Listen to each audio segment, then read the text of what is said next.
Thank you for watching. For sponsorship and advert placement.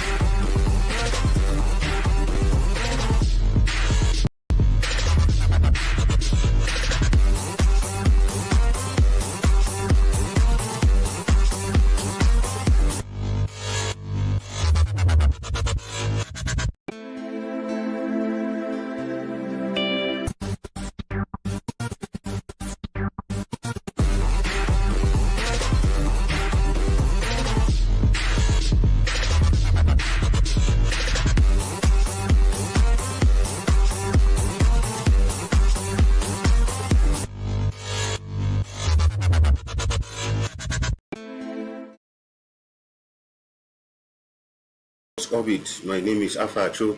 Salifu Usman is also in the studio with me. Salifu, welcome to Sports Orbit. Thank you. Good afternoon. Right on Sports Orbit, we begin straight from the ongoing African Games currently taking place in Accra, Ghana, where Team Nigeria swept all the gold medals as it comes to women's wrestling. Taking the lead was Olympic silver medalist Blessing Oborodudu and world champion Odunaya Adekuroye, who sparked Team Nigeria's gold rush in the women's freestyle wrestling at the All African Games yesterday. The Nigerian women freestyle wrestlers were in total control of the event, winning 6 gold medals out of a possible 6 that were at stake. Ruben Hanna in the 76 kilogram, Ogunsoya Christiana in the 53 kilogram, Genesis Mayani 50 kilogram, while Oborodudu in the 68 kilogram, Kolawole Esther in the 62 kg, and Odunayo Adekuroye in the 57 kg, all returned gold medals to put Team Nigeria at the top of the wrestlers ranking currently at the Africa Games. I mean, on Thursday here during our show, we had rightly predicted when it comes to wrestling, you know, be it Olympics, be it any competition that we are taking part in wrestling, we always do well in this particular event. Yeah, honestly, I was proud to be in Nigeria yesterday when those girls, at exactly 6 p.m. to 7 p.m. Where the gold medal keep coming, and it's quite impressive and quite interesting to know that out of the possible 6, so Team Nigeria grabbed all the gold medal without even leave one for any other competitor to happen. So the last time Nigeria had it so good like this was that was about 33 years ago, in 1991 All Africa Game in Cairo, Egypt.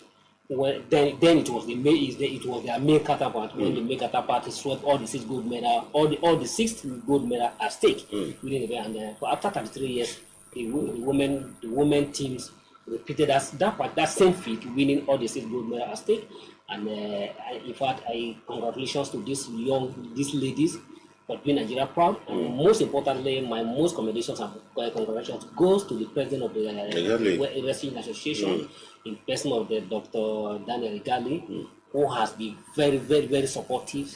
That is why we always say that give the job to those who know how to do the job. Exactly. If they say that he who wear the shoes know where he pitches. You know, when you are there, you that were there, you feel it, you know what is stake to win. Exactly. As an athlete, Igali know what it takes to be a champion, and you know what it takes to be a gold medalist. So, and being him at the helm of affair, and ever since he emerged as the president of Nigeria, the turnaround of the event. And also my thanks also go thanks to the Bayelsa State government, who has always been supportive because of his position as a commissioner of sport in Bayelsa State. He has been able to use the influence and get the support of the governors, and the governor has not been different, and that's why you only see that all their preparations, all their campaign and everything is only being backed by Bayelsa State government. And now these guys are not disappointed, and then we thank God.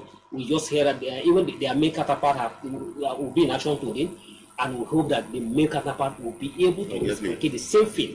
If they replicate the same feat, that will automatically put Nigeria in the third position. But yes, if you look at it so far, apart from the 6 gold medal, before this 6 gold medal came in yesterday, Nigeria was just sleeping on the medal table because without any meaningful impact. But thanks to their feat yesterday, we have moved forward to the 4th position. On the medal table, we are still having Egypt is setting the pace with already over 30 something. Egypt already have 36 gold medal. with the game that started on Friday, officially started on Friday, Egypt has already have 36 gold medals. That means it's going to be a very tough one for Nigeria to be able to catch up. Well. And now Nigeria has six gold medals that day. Seven gold medal. This is gold medal from the wrestling, the women wrestling, and then one gold medal from the badminton. Badminton altogether 7 gold medal. And if 7 gold medal and the table topper was going to have the 6 gold medal, that means you have at least 29 gold medal down to catch up with this paper. And I don't know how we are going to catch up, but at least we will still have some events that are yet to be decided, where we have the advantage over some of those games. Particularly, just like I said earlier, but even that much, I would not even like to put my money on the men when it came to the wrestling.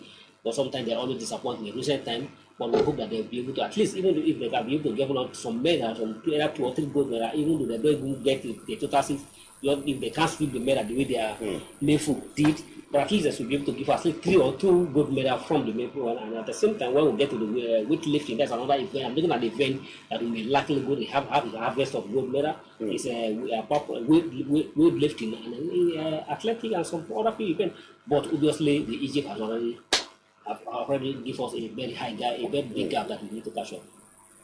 Exactly. All right, to some other stories now, where former Super Eagles technical advisor Joe Bonfrey has endorsed Emmanuel Amunike for the team's vacant coaching role. Because in the course of last week, the NFF had declared the position vacant following the expiration of Jose Pesero's contract. And Bonfrey believes Amunike has what it takes to lead the Super Eagles. According to him, he said, yes, I agree Nigeria needs a local coach at the moment, not a foreigner.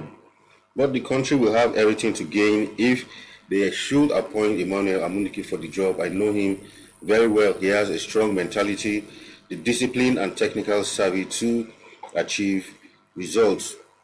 Well, I think this one, Bonfrey is not alone in this side of thinking. Some of us too feel, this is the time to at least put Amunike in the saddle and, let's see what he can do. The last time he even came close to it was as an assistant to Osei Gwabon. But it's time, for a coach who, has been there, done that. He has all the pedigree you can imagine for if we are going to appoint a local coach. For me, I think it shouldn't be even a question of doing much interview. Amunike should be the right man for the job. I used to share the same opinion before. Yes, I'm one of those who have endorsed Amunike to be in the shoe that I believe that he has what it takes. I believe that because he's a very no-nonsense guy and a very disciplined guy. But I'm beginning to have another different view about this Amunike things. Should we just appoint Amunike for the sake of saying we need a local coach? But my fear is this. And just as my personal view, but my fear is that let me share with you and then share with you. Because if you look at Amunike, for instance, the last time Amunike have a job as a coach, after he won the under 17 World Youth Championship with the Golden Eagles in 2015, then he get the job with the Tanzania national team, taking them to the Africa Cup of Nations in 2009. In 2019, that's about 5 years ago. Then after that, he has been just idle, not job. And when he get a job from the Jesco United of Zambia, the job don't even last long. They don't even spend up to half a year before the Jesco United terminated the contract. So I'm not beginning to feel that the Amunike still have this quality that we are saying. Because because I always believe that I'm not in support of people who are always some of those ex-international are always sitting waiting for the national job to come. Why not, if you are so good all this while, why not try to even take on another job? Why just waiting, sitting and preaching that the national jobs to just come? That's always my fear for some of but one thing I know about coaches, I won't really agree. One thing I know about coaches is they consistently go for refresher courses. So in this period where he might not be necessarily, coaching actively, I'm sure. Most times this period, for the last couple of months, he's been he's based in Spain, where he spends most of the time. I know most of the time, every now and then, these coaches also go for steady refresher courses. So, and it's not like playing football on the pitch where you haven't played for a while, you lost touch. I mean, this is more of once you have it in your head, you have it in your head. So, and for him not taking up another job, you might not blame him much. Some coaches sometimes feel they've gotten to the level where they only accept some certain kind of job. Like yesterday, watching on a certain sports program where Sunday Olise was the guest, and he too was the true question was thrown at him if he would like to coach the Eagles again. He said, I mean, of course, he's always available. He's a Nigerian. If he's been approached, why not? So for me, I feel someone like Amnike. In fact, the current crop of the Super Eagles squad, these are boys who some of them who actually discovered the likes of Osimhen and the rest were discovered by this man. And most of this, the current club of they are boys he has worked with.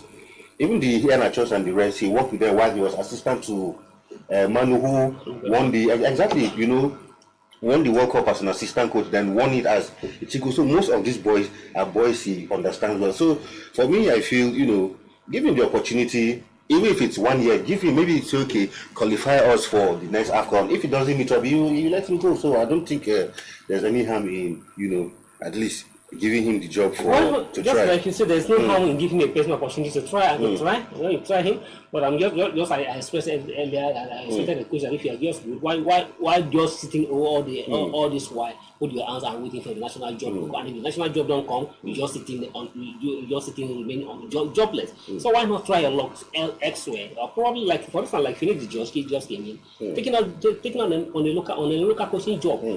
Well, some of our ex-internationals are always, yes, I know the terrain with which the coaches operate within our local league is not conducive. It's not what as in Nigeria, you don't need to run from yourself. That's what the ex-internationals should know. We're Nigerians, we're not a foreigner, so you shouldn't try to run away from our program. All right. To other stories down where Fabio Capello, the former Milan manager, has confessed that it will be difficult for Napoli to find a perfect replacement for Super Eagles striker Victor Osimhen if he eventually leaves this summer. The Nigerian has scored 26 goals in the 32 games to help Napoli win the Scudetto for the first time in 30 years. Of course, he's been on the radar of several clubs, the likes of Chelsea, Arsenal, Man United, name it, PSG. So many top clubs have been on his radar, but we are yet to see where he will move to. However, Capello believes that life will be tough for Napoli if Osimhen leaves the club this summer.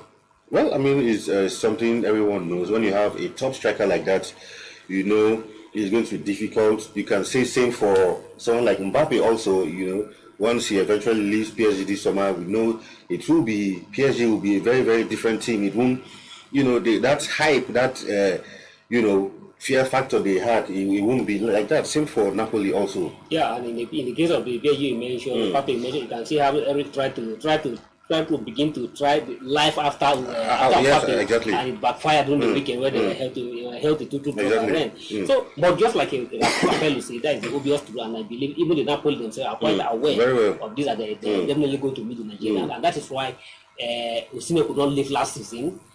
Despite all the pressures here and there, that's why they try to tie him, but he has reached a point where that they can no longer tie him, that he has to leave. Exactly. And by next season, either they like to or not, or whatever way anyhow, they have to play either in the Premier League or in the Spanish La Liga or in the League One. But I don't see him going to the League One because he has played in the League One before. There's nothing to test. He has played in the League One before. There's nothing to test the game. So a high expectation that to people to see him either to go to the Premier League or to go to the Spanish La Liga. To try to fish another new challenge, and just like Capello said, it's left for Napoli. Even though they can't find the right to get, it's obvious that they can't get the right. They can't get exactly as Osimhen, but their lives have to go on. I mean, clearly the way it is when you play for, you are a top player for some certain clubs. Even the clubs know that at some point you won't exactly because you won't count Napoli in the class of the likes of the Arsenal, Chelsea, United, Liverpool, even if they are not doing well. I mean, these clubs are what they are because of the pedigree. So you certainly know that once the big guns come calling, at some point you just have to let go. Even in terms of financial exactly, to compete. So it's just the way football is.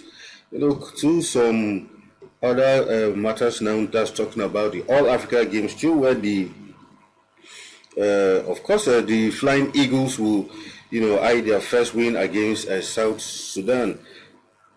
Of course, later today on Monday, of course, they started the campaign on the poor note, going down 2-1. I didn't even understand how that match ended in favor of Uganda, and still saying that Boso in charge. And this is what we keep talking about: recycling all over again every time. In fact, the other day, after this match online, people were complaining that they thought this man was no longer in football. But they actually were saying, "Oh, the name Boso. Every time Boso when it comes to, as if he's the only one."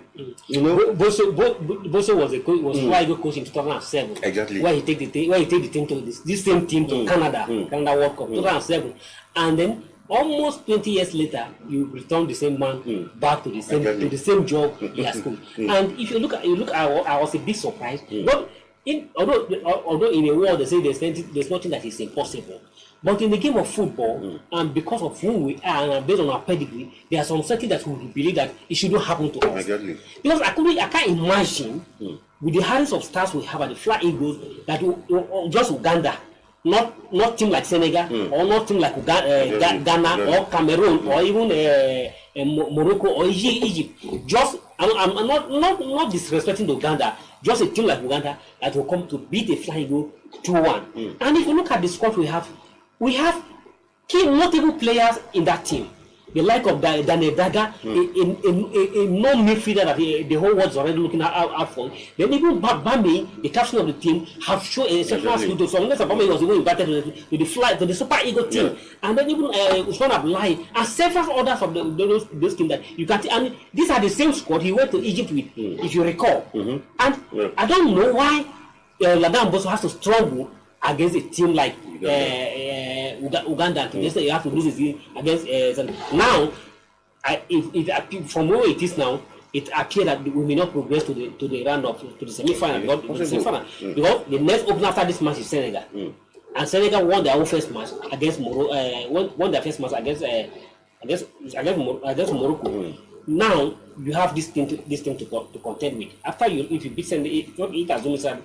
Let Senegal won their first match against South Sudan, and Uganda won their own first match. Now Uganda, Senegal, and South Sudan are going to play later and play also for the second match today. If we get the result against Uganda, against South Sudan, whatever the outcome of the match between either Senegal and Uganda, if they send for draw, or whoever win automatically go up his 6 points. In Senegal automatically go 6 points, and Uganda will turn. And our next match is against Senegal if you survive South Sudan and playing a Senegal team. I'm not saying that Senegal is not beatable, but with the way this team has struggled against Uganda, your guess is as good as mine. How it could be against the Senegal. Remember that the Senegal team are the African champion. Exactly. We'll go on a quick break. When we come back, Sport Orbit continues. Don't go nowhere.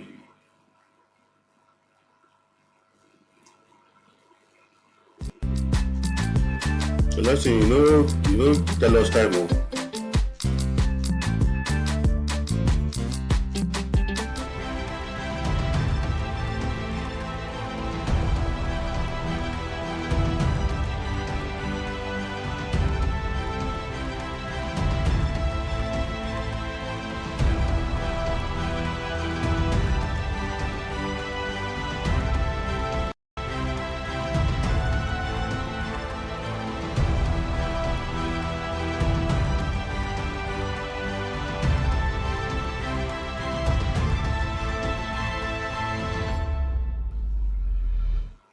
All right, welcome back from that break. Still on the Africa Games for Falconet. They will continue their title defense against Senegal later on today. Also, the Chris Danjuma side defeated Morocco 2-0 in their opening fixture last Friday. A draw from this game will be enough for the Nigerian girls to secure their passage into the semi-finals. The encounter will start 9 p.m. Nigeria's time. So for the Falconets, not no issues at all. You can see that's an interest. Remember, Exactly. they are the defending champion Yeah. in their defending champion in this particular event, and in their first of all, that is how you show that you mean a business. You can't just come in the opening match and not the respect, not a queer team. They have to beat Morocco. And if you watch Morocco in recent time, both all the cadets of football, Morocco have improved tremendously. Yeah. And now they give the Morocco 2-0. And now with against the whatever they are going to play with, they can be ready assured they go to this match. Automatically see their position in the semi-final. But now the Flying Eagles are strong. Why their main counterpart are struggling. Terrible one. I mean, we wish the Falconers, Lord will believe, to get the job done later tonight. Now to some local league stories where Abia Warriors coach Bethel Oji says the loss and concentration was the reason for his team 1-1 draw against Lobby Stars. The Warriors were denied the maximum points after John Victor equalized in the final in the dying minutes of the game in a match league day 24 encounter. Well, currently Abia are 10th on the log, while Lobby are still, at the top echelons of the league.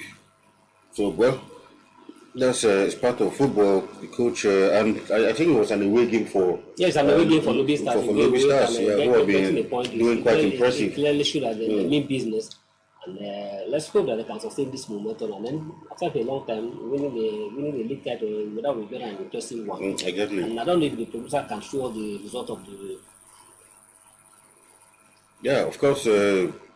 Results of matches also went down during the weekend in the NPFL. If we have the results. All right, we can move away from that while we are waiting for that to some boxing news now, where Francis Ngannou has congratulated Anthony Joshua after being knocked out in the second round by Anthony Joshua in that fight. I mean, a fight that so many of us were looking forward to, but going into the head of into that match, Francis Ngannou, he was the one who was doing the tough talking. For a long while, Anthony Joshua didn't really make too much noise. Francis had hoped that after going head to head, squaring, almost defeating Tyson Fury, Joshua was going to be a small fry. But I think one thing Joshua did correctly in this fight, I think Joshua too saw that, okay, for Francis to go toe to toe with Tyson Fury, he needed to train hard, and Joshua, was very, very business-like in this encounter, and it turned out to be very, very easy for him, to the point that people were now saying, no, he was staged, because everybody was shocked at how Joshua dispatched him. Honestly, even just like it would be on Thursday before the match on Friday, I clearly see that I was a bit scared, because if you're looking at how Francis Ngannou knocked down Tyson Fury, and Tyson Fury almost going to the coma. And it has hard to strong to wake up, and even that the judgment that was awarded, the that was awarded to Tyson Fury, some people are still questioning it up tonight. I can saw that who knock somebody down and try to come down and say you give him more judgment to the people of that person. But looking at that fight between him and Tyson Fury, so I was really a little bit scared that can honestly Joshua will sign this guy. And the way the guy was talking, because if you look at his match in a post-fight conference, he said he needs to take all the opportunities that every opportunity he created, he has to take the punch. And being somebody who came from a kickboxing and a US boxing, he knows how to box than you are just a professional boxer. So I was looking at it and said maybe he may have a better tactic, and that was why he was able to knock down Tyson Fury. But unfortunately, before they even say Jack Robinson, it's also use that word. Don't even say the fight has started, we see him down. And in fact, he knocked him twice or three times, because in the first round he had knocked him down. I think twice in the first round. He knocked him down. And then he tried to get up again. Another before the final killer punch in the second round. Honestly, and just like some people have even said whether the fight was the man, because you can't even imagine that someone was so angry. Let's say even if I try just a punch on you, I still believe you still stand. But I can't even believe. I don't think if the Joshua hit you with that scam punch, you quickly go down for Abi, will you quickly go down? Yours? A boxer's punch is different from another human response. So, But in all honesty, it's like Ugano was not prepared for that fight. Well, I think he felt overconfident. And it's good to admit. And if you look at him, the way he's speaking, he's quite agreeable that he couldn't believe. Even he admitted exactly. that he didn't even feel that the second punch, the second knockout, he didn't even feel the punch. That's why he's a knockout. He didn't feel it. He just saw himself. He said he didn't feel it, but he just saw himself down, and that is so that is the mark of a professional boxer. Exactly. He did kudos to give kudos to his superior fighters, and that what according to him, one of his coaches said that what Tazifuru could not do, Joshua has succeeded in doing, and obviously, and after that fight, Joshua Tazifuru was making a whole lot of noise that he still remained the best fighter in the world. That if you are talking of the best fighter, is between him and Yusuke, that Joshua is just still a boy for him. But we are still waiting. But I hope we are still waiting. But I hope that this time around, if the opportunity presents himself, he will not run away from Joshua fight. That's the point I was making. Joshua has asked him several times, calling to fight. He also used to run away. Maybe Fury knows something about Joshua that we don't, because for many years, Fury has run away from Joshua. So, but every time he fights, he always finds an excuse. Then goes over and starts, making plenty of noise that no, he can beat Joshua. Come into the ring to fight, you don't come. So maybe there's something he knows about Joshua that we don't know. Joshua have sacrificed, allowed you give up a lot of things. Yes. Let's just come and fight. Yes. But on several occasions, you are from the way. But when the guy fight, you always come out to say, no, it's not. It can't be a match to me. It can't be a boss up to me. But when the opportunity presents itself, I think he's going to have a fight with Yusuke, and after that fight, the ultimate fight between him and Joshua will always happen. About at least, I hope that this time around he will not run away. Exactly. A whole lot of people have waited for opportunity to watch him and Joshua to fight on the ring. All right, to some other news now in Syria, where Syria club Lecce have sacked their manager Roberto Di Avesa in the aftermath of a shocking incident involving a confrontation with Verona striker Thomas Henry. The coach tenure came to an end after a few clash on Sunday, which saw Di Avesa headbutting Henry after Lecce's 1-0 loss in their relegation rivals. Well, what a sad incident for the coach. But honestly, what a sad incident he did, as you say, I can't even imagine what provocation that may have happened. That a coach has to run onto the pitch after the final whistle to go ahead boot a player, opposing player. So I don't know what the player may have said to him or what have happened, but it's good that the club has taken a very good decision. You can't condone shots and add. It's good that they condemn him and Rusty went ahead to sack him. To me, that is the best way to address this issue. All right, let's go straight to results in the Premier League as they happen during the weekend. Of course, for United, a return to winning ways against Everton. He had to take 2 penalties for United to take all 3 points at Old Trafford. And of course, the match everybody was looking forward to. Of course, Arsenal, a hard-fought victory against Brentford 2-1. It was a strong goal. A hard-fought victory. It was exactly a Kai Havertz winner, a well-taken corner which saw him nodding the ball. A well hard-fought victory it was, and of course for City versus Liverpool, the match everyone was looking forward to, 1-1. It ended in that one. What a pulsating encounter it was yesterday. It was yesterday. It was actually a double table class, and it was actually the title of the class of the titles. The two sides clearly show that yes, they mean business this season.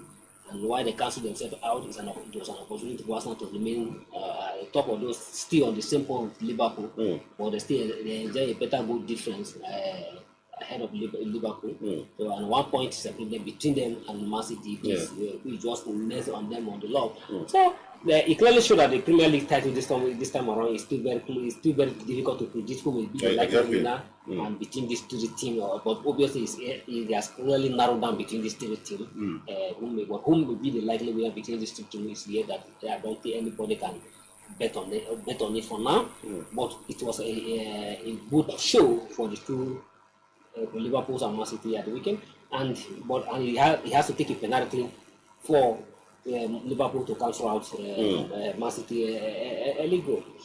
Of course, well, there was another incident in that match where Doku seemed to have fouled Liverpool player in their own box. In fact, that was a clear penalty, but I wonder why it wasn't given. And I tried to say one of when Cole was trying to defend that decision. But sometimes on officiating when it's going in your favor, he's always trying to say that well it is good, but when it's good against you, you cry foul of it. But since the officiator have said that it's not, there's nothing anybody can do about it. That is one of the things in the game of football, and that's why sometimes you also need luck to progress in the game of football. Well, because also this week there will be some UEFA Champions League matches also. Yeah, for tomorrow is going to be Arsenal Porto and Napoli Barcelona. Barcelona and Napoli play 1-1 draw in the first leg at the Italian side. Now, but these two sides has to cancel themselves out, and obviously winner must progress.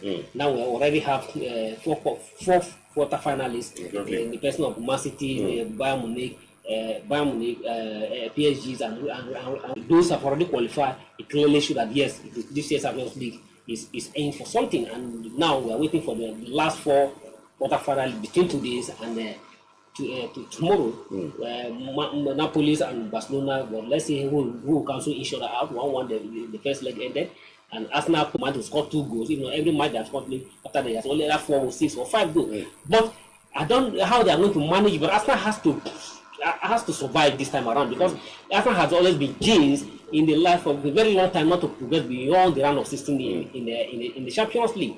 After many years, they have suffered the defeat either against Barcelona or against the Bayern Munich, against Barcelona or against the Bayern Munich, and here again, before the first leg in Porto, I heard Ateta say that it's a history that doesn't mean anything. But it's not an important history that nobody should remind that. But when at the 9 minute they play 0-0 at Porto, but at 9 minute Porto has to score its prize goal, and that people are now beginning to feel like, well, is Arsenal going to continue to maintain this jinx? Is going to be remain? But let's what how is going to be either Ateta of the program. We will be back on Thursday with another exciting edition. So, thank you once again for being in the studio. Thank you. Until we come your way, do have a wonderful time. My name is Afa Acho, and it's bye for now.